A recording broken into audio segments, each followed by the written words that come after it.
Hi, welcome to Screencast number 7 on the history of sexual education. This screencast is going to look at the history of sex ed, both to bring together some themes from throughout the semester and to help you contextualize some of the week's assigned primary sources. To start with, what has sex ed looked like over time? It might seem like it's a fairly simple set of teachings, but in various times and places in the US, it has included any or all of the following.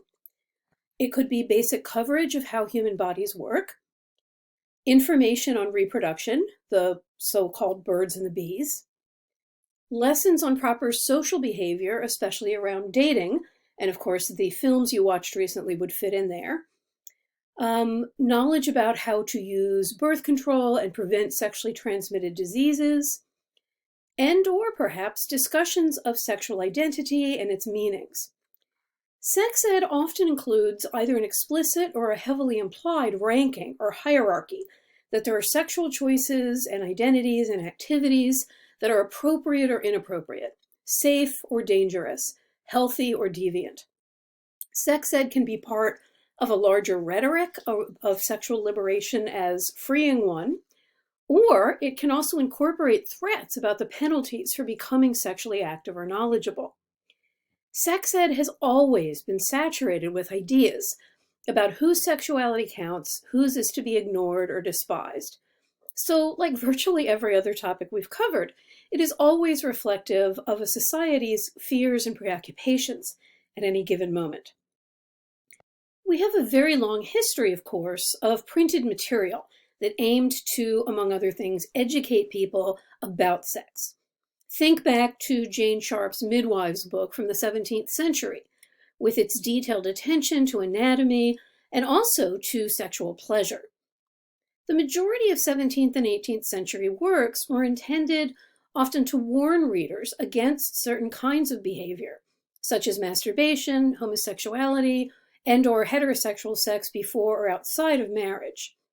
A fair amount of this material did focus on younger people with the goal of reaching them before they picked up quote-unquote bad habits.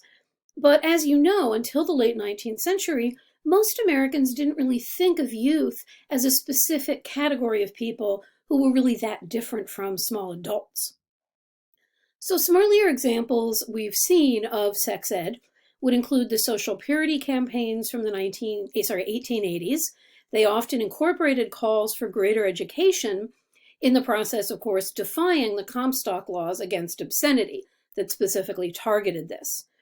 So these two sides, what D'Amelio and Friedman call the restrictive versus the expansive mode regarding the importance of sexual information being available, they have a long and entwined history that will continue up till the present.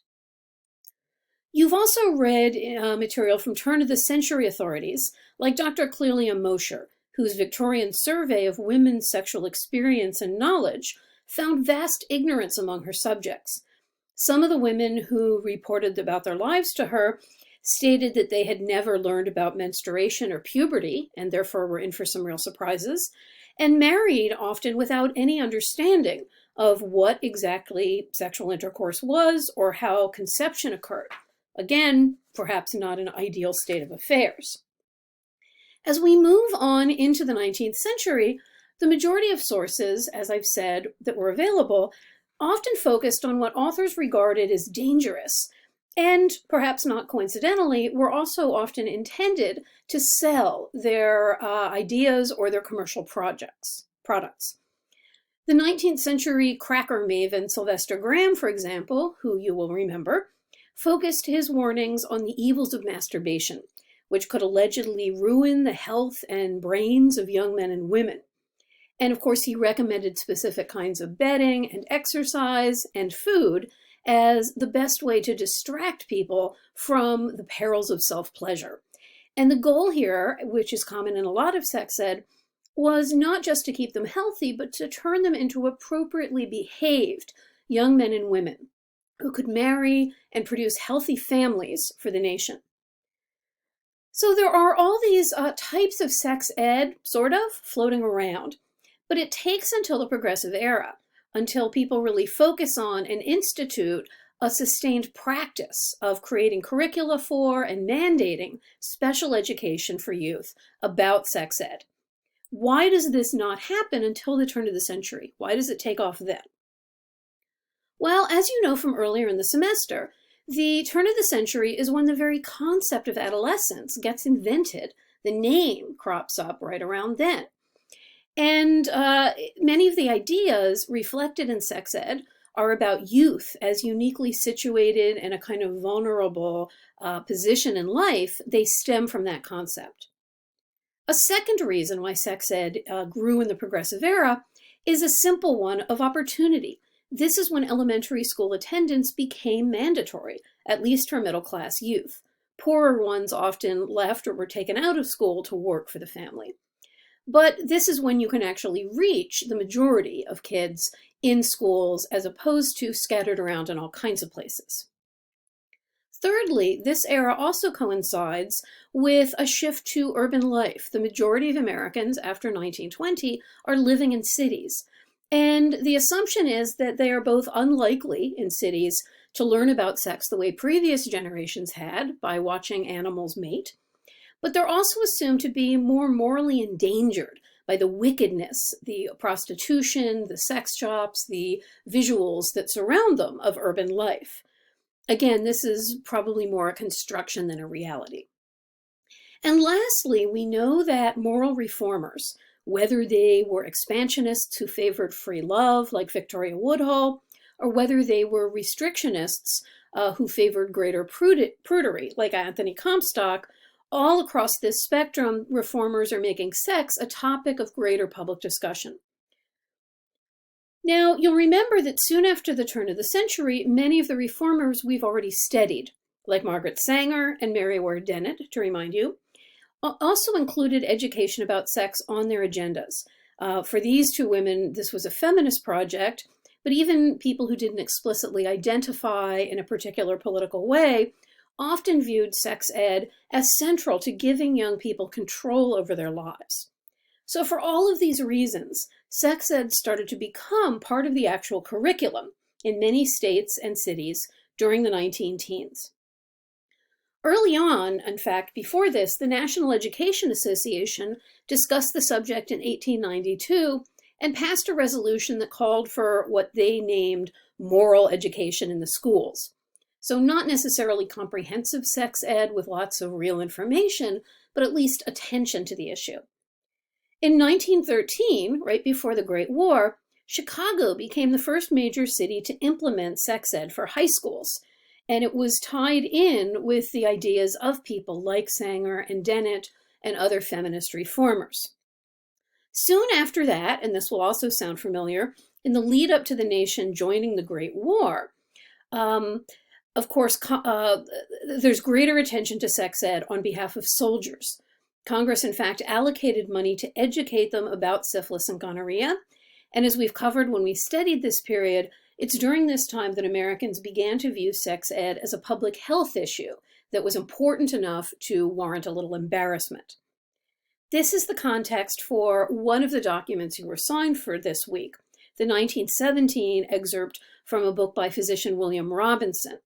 He argues through case studies, and he emphasizes that he is a doctor and this makes it respectable. He tells stories about the lack of knowledge actively harming people, along with their lack of access to safe and legal birth control.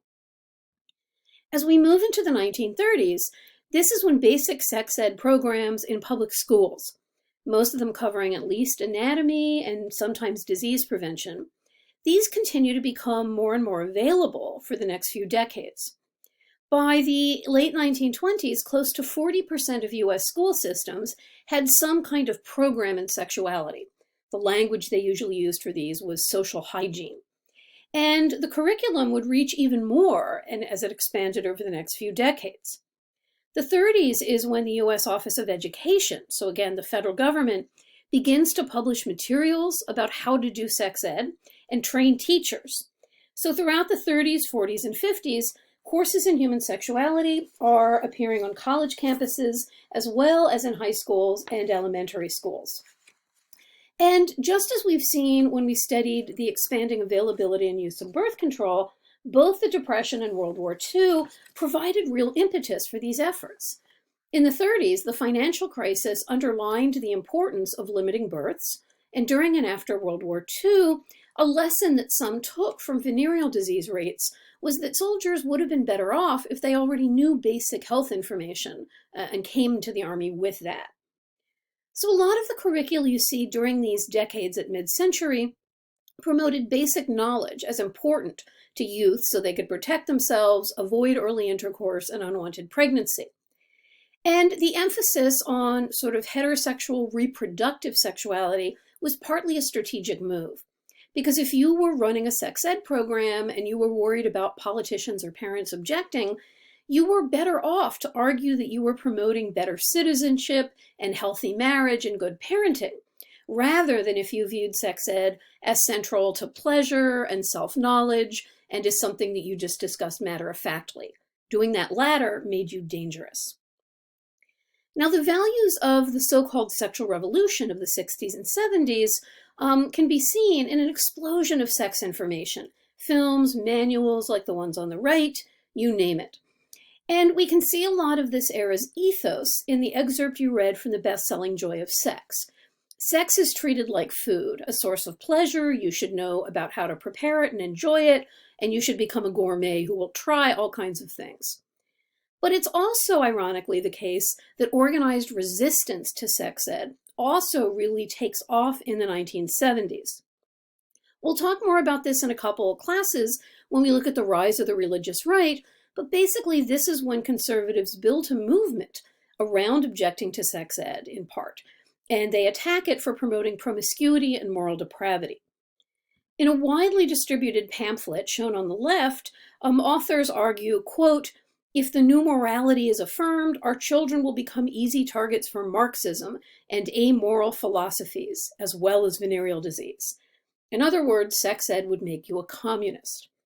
Rumors spread and were actively encouraged throughout the country that sex ed programs encouraged students to be homosexuals, to reject marriage, etc., etc.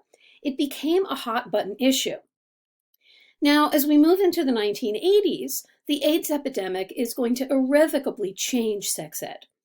In 1986, the then U.S. Surgeon General Everett Koop issued a report calling for comprehensive sex ed as part of a strategy against the spread of HIV/AIDS. He argued that the price of neglect is high. You will kill people if you don't have sex ed. And this public health crisis meant that proponents of sex ed could strengthen their positions. But if Koop's report helped promote sex ed, it also pushed the religious right to rethink its strategies in ways that would be more successful. If you found it difficult to justify a ban on the topic, you could instead try to take over sex ed and offer different approaches. What happens in the 1980s is ultimately the rise of abstinence education. And topics that had long been a mainstay come under fire, and they don't just have to be progressive approaches. 160 years after Sylvester Graham railed against masturbation at the 1994 UN Conference on AIDS, the then Surgeon General Jocelyn Elders was asked about whether sex ed should promote masturbation to prevent young people from engaging in risky sex behavior. Elders replied simply, "Masturbation is part of human sexuality, and perhaps it should be taught." She was forced to resign because this was apparently just way too much. So more broadly, in the 80s, conservatives launch a movement to rebrand sex ed as abstinence education. Again, I'll talk more about this in a few classes when we turn to the rise of the religious right, but this is central to a lot of their campaign to reach families and quote-unquote protect them. In a document you were assigned from 2004, Congress's investigation of these abstinence programs argues that most curricula were false or misleading and that they were overall ineffective. So to wind up, think about where your own formal education might have fit in here. Some of you might have gotten comprehensive sex ed, some got abstinence, some got none. Where do you fit, and how does your own history fit into these patterns or challenge them?